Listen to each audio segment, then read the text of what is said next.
حضرت یونس علیہ السلام کی دوستی ہوگی حضرت جبریل امین سے، جناب جبریل ملنے آئے۔ حضرت یونس علیہ السلام فرمانے لگے جبریل میرا دل کرتا ہے مجھے اس بندے کی ملاقات کرا جو اللہ کا سب سے زیادہ عبادت گزار بندہ ہے۔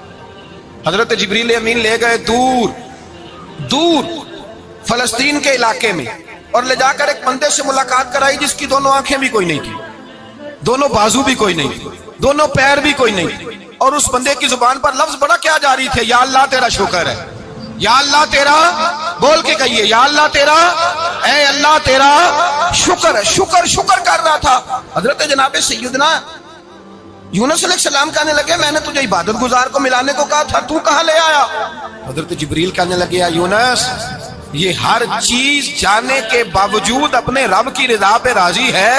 اس وقت دنیا میں نبیوں کے بعد جس سے اللہ سب سے زیادہ پیار کر رہا ہے وہ یہی بندہ ہے، یہ اپنے رب کی رضا پہ راضی ہے۔ اے تن میرا کنگھی ہووے تے میں زلف سجن دی باواں، تے پوش میرے دی جتی بن جائے تے میں یار دی قدمی آواں، مارو مارو مینوں مار مکاؤ کوئی عذر نہ پیش لے آواں، تے جے سونا ہی میرے دکھ وچ راضی، جے سونا ہی میرے دکھ وچ راضی، جے سونا ہی میرے دکھ وچ راضی تے میں سکھ نو چلے ڈاواں، مالک کی جب اس حال میں راضی ہے تو بس ٹھیک ہو گیا، ٹھیک ہو گیا۔ وصل اچھا ہے نہ فراق اچھا ہے، بس جس حال میں محبوب رکھے وہی حال اچھا ہے، بس جس حال میں انہوں نے رکھا بات ٹھیک ہو گئی۔ اس میں اب انسان شکوہ کرتے پھرے کہ یہ کس طرح ہے وہ کس طرح، اپنے آپ کو مطمئن رکھا ہے۔ مشکل کے بعد جو آسانی حضرت لقمان حکیم، ان کے نام پر قرآن مجید کی پوری سورت ہے۔ حضرت لقمان حکیم علیہ رحمہ آپ اپنے بیٹے کو نصیحت کر رہے تھے، کہنے لگے بیٹا کو مشکل آئے تو گھبرانا نہیں، کوئی مشکل آئے تو کرے بیٹوں کو سمجھ آ جائے کہ مشکل آئے تو، سمجھ آ رہی ہے بات کی، مشکل آئے تو، اور کیا خوبصورت جملے، بیٹے کو بٹھا کے کہتے ہیں بیٹا چھوٹی مشکل آئے گی تو اللہ بڑی مشکلات آسان کر دے گا، سمجھو چھوٹی مشکلات آئیں تو اللہ نے بڑی مشکلیں اس نے آسان کر دی۔ اور آپ کو بتاؤں اصل انسان ہوتا ہی وہ ہے جو مشکلوں میں جینے کا ڈھب سیکھ جاتا ہے، وہ بن جاتا ہے جو کرب کے حالات میں جینے کا سلیقہ سیکھ جاتا ہے۔ اپنے بچوں کو یہ سمجھانا، حضرت لقمان بیٹے مشکل آئے تو گھبرانا نہیں، بڑی کو ٹال دیتی ہے، وہ نیکی کا اور آسانی کا پیش خیمہ ہوتی ہے، اللہ اس کے بعد آسانی سمجھا رہے ہیں۔ کچھ دنوں کے بعد کہنے لگے آؤ فلاں اللہ کے نبی کی ملاقات کو چلیں، فلاں نبی علیہ السلام سے ملنے چلتے ہیں۔ اس زمانے میں جو نبی تھے ان سے ملنے چلے گئے، بیٹے کو بات یاد تھی، گھوڑے پہ بیٹھے، امام ابن جوزی نے اس کو لکھا ہے، گھوڑے پہ بیٹھے تھے دونوں کے پاس گھوڑے تھے۔ اب رستہ بہت زیادہ تھا، کھانا ساتھ لے لیا، پانی ساتھ لے لیا، رستہ لمبا تھا، صحرا کا علاقہ تھا۔ جب جانے لگے تو اتنی سخت گرمی ہوئی کہ گھوڑے بھی بے ہوش ہونے لگے، اچانک ایسی گرم لو چلی کہ گھوڑے بھی، اب دونوں باپ بیٹا جو تھے وہ بڑی جوش میں تھے کہ جانا ہی جانا ہے، گھوڑے سے اتر کر کے پیدل چلنے لگے۔ اب پیدل چلتے چلتے ذرا آگے گئے تو گرمی میں جتنا بندہ پیدل چلتا ہے اتنا پیاس بھی زیادہ لگتی ہے، تو پانی پیتے رہے، کھانا کھاتے رہے، کھانا پانی بھی ختم ہو گیا۔ تھوڑا آگے چلے نا، اس قدر تکلیف بڑی کہ حضرت جناب لقمان کے بیٹے کے پیر کے اندر ایک ہڈی پیوست ہو گئی، اتنی بڑی ہڈی تھی وہ اندر ہی چلی گئی، پیر خون کے فوارے گرنے لگے، بیٹا بے ہوش ہو گیا۔ حضرت لقمان اس کے سرانے بیٹھے تو بیٹا تھا نا، آنکھوں میں آنسو آ گئے۔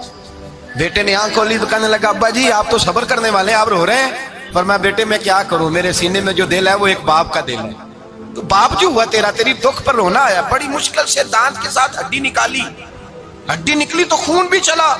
صاحب زیادہ کہنے لگا حضور آپ نے تو کہا تھا ہر مشکل کے بعد آسانی ہوتی ہے، اور چھوٹی مشکل دیکھ کے اللہ بڑی سے بچا لیتا ہے، تو ہم تو اچھے کام چلے تھے، مشکل پہ مشکل، مشکل پہ مشکل، یہ کیا ہے؟ حضرت لقمان کہنے لگے بیٹا نہ تو رب کی حکمتوں کو جانتا ہے نہ پوری طرح میں جانتا ہوں، لیکن جو میں نے کہا تھا وہ بات سچی ہے، فَإِنَّ مَعَ الْعُسْرِ يُسْرًا إِنَّ مَعَ الْعُسْرِ يُسْرًا، اللہ ہر مشکل کے بعد آسانی عطا فرمائے گا، اور فرمایا میرا ایمان ہے کہ ضرور عطا فرمائے گا۔ یہ بات کہہ رہے تھے کہ سامنے سے دھواں اٹھا، اتنا سخت دھواں اٹھا کہ آپ نے سوچا شاید وہاں بات یا وہاں جاتے، وہاں چلنے لگے تو پیچھے سے کسی نے آواز دی ٹھہر جاؤ، رکو، وہیں رک گئے۔ تھوڑی دیر گزری تو کہا رک جاؤ، جب رکے تو ایک بولنے والا بولا، کہنے لگا تمہارے لیے تھوڑی دیر کے بعد جانوروں کا بندوبست کر دیا جائے گا، کھانے کا بھی بندوبست ہو جائے گا، بچے کا پیر بھی صحیح ہو جائے گا، چلے جانا، لیکن ذرا ٹھہرو۔ حضرت لقمان کہنے لگے بولنے والے تو کون ہے؟ تو کہنے لگے میں اللہ کا فرشتہ ہوں، میں اللہ کا فرشتہ ہوں. کہا اللہ کے فرشتے اور یہ سارا کچھ کیا ہے؟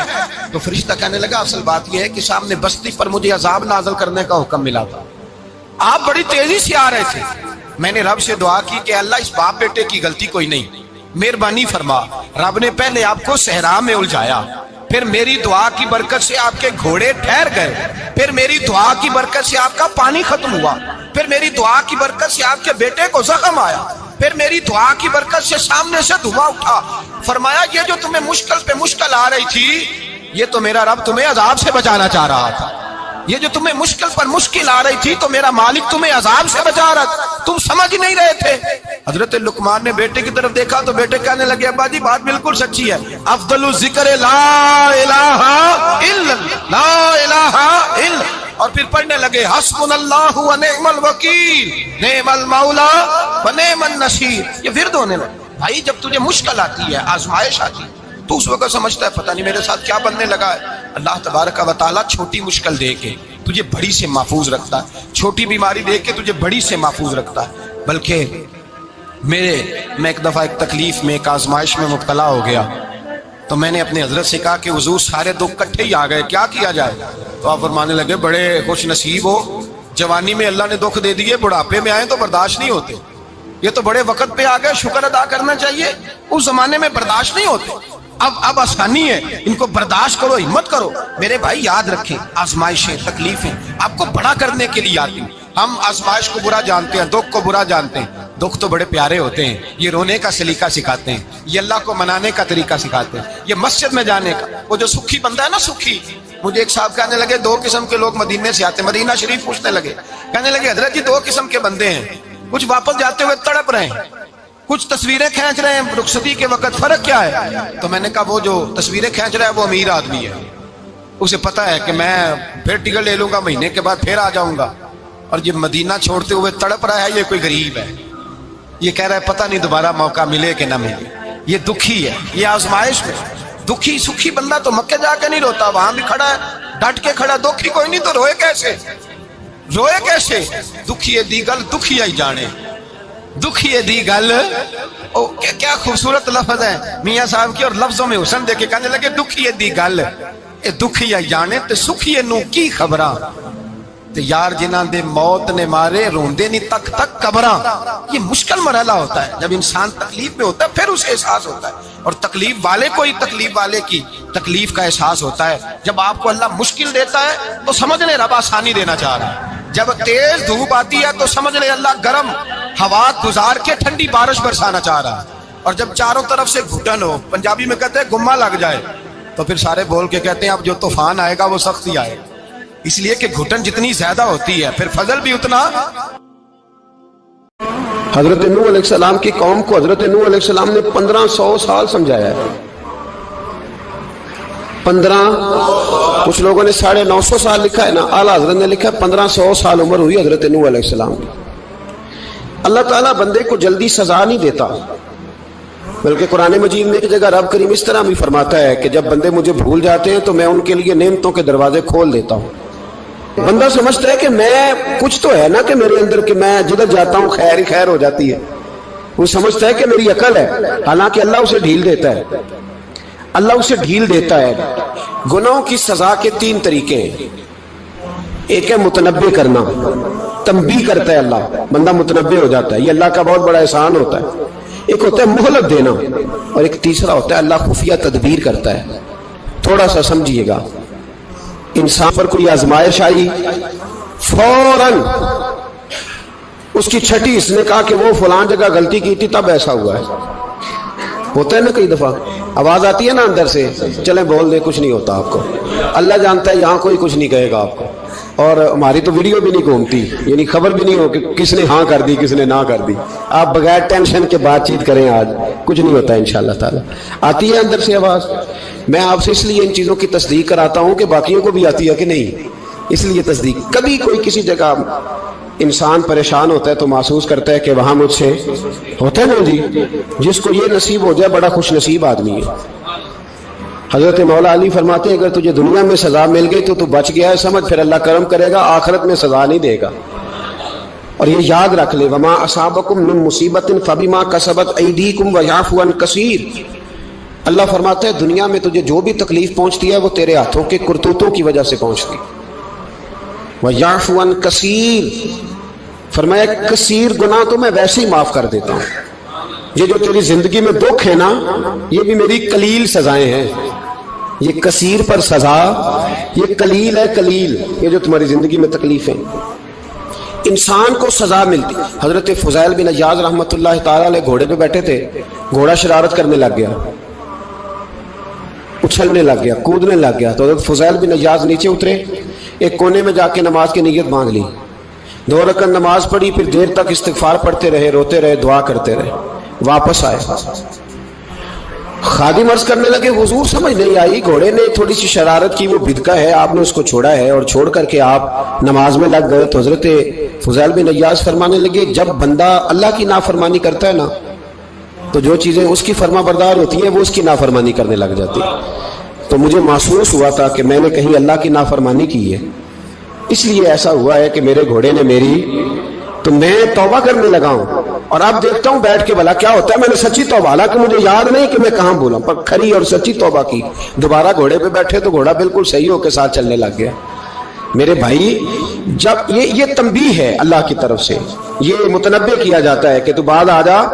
بہت ساری جگہوں پہ انسان کو وقتی طور پر اگر سزا مل جائے، نبی پاک علیہ السلام کی خدمت میں ایک صحابی آئے، بات مضبوط کر دوں، واقعہ سنایا ہے نا، تو کچھ لوگ سمجھتے ہیں کہ یہ واقعہ ہے. تو میں ایک حدیث پاک امام بہقی کی لکھی ہوئی عرض کرتا ہوں. نبی پاک علیہ السلام کے ایک صحابی آئے اور ان کا سر پھٹا ہوا تھا، خون بہ رہا تھا. سرکار نے فرمایا کیا ہوا؟ عرض کی حضور ایک عورت جا رہی تھی، میری نظر پڑی، ابھی نظر پڑی ہے کہ میرے آگے ستون آ گیا تو میرے سر پہ لگ گیا. نبی پاک صلی اللہ علیہ وسلم نے فرمایا تیرے لیے خوشخبری ہے، اگر دنیا میں تیری غلطی کی تجھے سزا ملی ہے تو پھر رب تجھے قیامت میں سزا نہیں دے گا. پھر اللہ قیامت میں سزا، بعض گناہ ایسے ہیں جن کی یہاں بھی سزا ملے گی اور وہاں بھی ملے، لیکن میرے بھائی پہلی بات یہ ہے کہ اللہ تعالیٰ اس غلطی کی یہی سزا دے لے اور دعا فرمائے اللہ تبارک و تعالیٰ یہاں بھی معافی عطا فرمائے، وہاں بھی معافی عطا فرمائے، اللہ درگزر ہی فرمائے. لیکن میرے بھائی ایک تو یہ سزا، ایک سزا یہ ہوتی ہے کہ انسان جب گناہ کرنے لگتا ہے تو اللہ نعمتوں کے دروازے کھولتا ہے، مہلت دیتا ہے.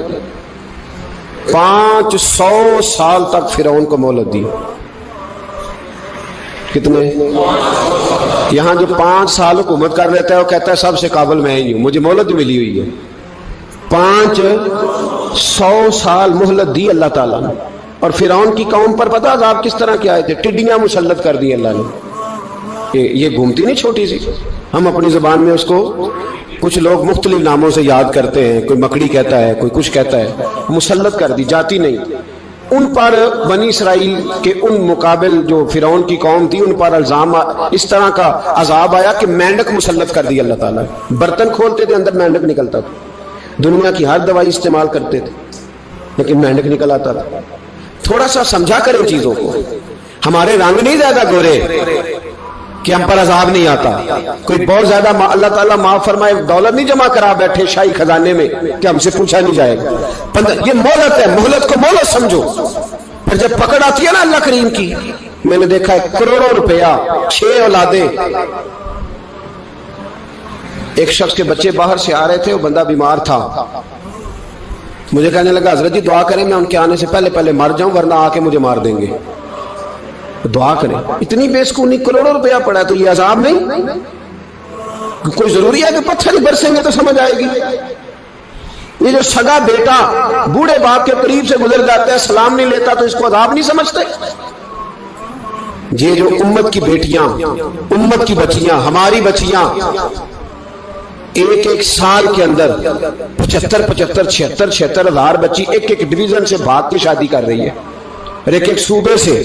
تو اس کو آپ اللہ کا عذاب نہیں سمجھتے؟ یہ معمولی بات ہے. نہیں ہمارے رنگ ہو رہے ہیں، ہم بڑے سمارٹ ہیں. 1500 سال مہلت دی نوح علیہ السلام کی قوم کو. کتنے سال؟ بول کے بتائیے، بول کے دوبارہ بولیے. 1500 سال. کوئی آدمی اپنی سمارٹنس پہ خوش نہ ہو جائے کہ 20 سال ہو گئے میں تو نافرمانی بھی کر رہا ہوں، روٹی بھی پک رہی ہے، میں تو حرام بھی کھا رہا ہوں، پھر بھی سب ٹھیک ہے. 1500 سال مہلت دی، پھر حضرت نوح کہنے لگے اللہ میں نے تو بڑا سمجھایا نہیں باز آتے. تو رب کریم نے فرمایا کشتی بناؤ. اللہ کے پیغمبر کشتی بنانے لگے تو قوم مذاق اڑانے لگ گئی. اب کیا کرنے لگے ہو؟ اب کشتی بنانے لگے ہو، خیر تو ہے، قوم مذاق اڑا رہی ہے. حضرت نوح علیہ السلام کا آپ نے کشتی بنائی، پانی کہاں سے نکلا؟ نہ بارشیں ہوئی نہ